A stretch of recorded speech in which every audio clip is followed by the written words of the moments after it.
ಪರಿಸ್ಥಿತಿ ವಿಷಯದ 50 ವರ್ಷಗಳ ಕಳೆದಿವೆ, ಯಾವ ರೀತಿ ನೋಡ್ತಾರೆ ಸರ್? ನೋಡ್ರಿ, ಕಾಂಗ್ರೆಸ್ ಮಾಡಿದಂಥ ಈ ತುರ್ತು ಪರಿಸ್ಥಿತಿ ಇಂದಿರಾ ಗಾಂಧಿಗೆ ತಕ್ಕ ಉತ್ತರ ಅವಾಗಿನ ಜನರು ಕೊಟ್ಟರು. ಯಾಕಂದ್ರೆ ಆ ಕರಾಳ ದಿನವನ್ನು ನೋಡಿ ತಮ್ಮ ಅಧಿಕಾರ ಹೋಗ್ತೈತಿ, ತಮ್ಮ ಕುರ್ಚಿ ಹೋಗ್ತೈತಿ ಅನ್ನುವಂತಹ ಒಂದು ದುರುದ್ದೇಶದಿಂದ ಮಾಡಿದಂಥ ಈ ಸಂವಿಧಾನ ವಿರೋಧ. ಬರೀ ನಮ್ಮ ಡಾಕ್ಟರ್ BR ಅಂಬೇಡ್ಕರ್ ಅವ್ರ ಹೆಸರು ಹೇಳೋದು, ಸಂವಿಧಾನಬದ್ಧವಾಗಿ ಮಾತಾಡೋದು, ಬಟ್ ಆ ಸಂವಿಧಾನಬದ್ಧ ಬದಲು ಅವ್ರಿಗೆ ಯಾವುದೇ ರೀತಿ ಗೌರವ ಇಲ್ಲ.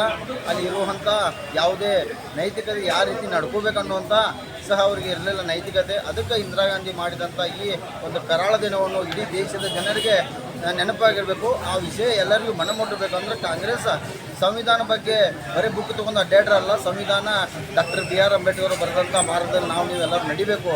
ಅವ್ರು ಯಾವ ರೀತಿ ಕರಾಳ ದಿನ ಮಾಡಿರೋ ಅನ್ನೋದು ಪ್ರತಿಯೊಬ್ಬ ಭಾರತೀಯ ಜನತೆಗೆ ಅದನ್ನು ಮುಟ್ಟಬೇಕನ್ನುವಂಥ ಉದ್ದೇಶದಿಂದ ಇದು ಭಾರತೀಯ ಜನತಾ ಪಾರ್ಟಿ ಇಂದ 50ನೇ ವರ್ಷದ ಇದು ಕರಾಳ ದಿನವನ್ನು ನೆನಪು ಮಾಡ್ಕೋತಾ ಇದೆ.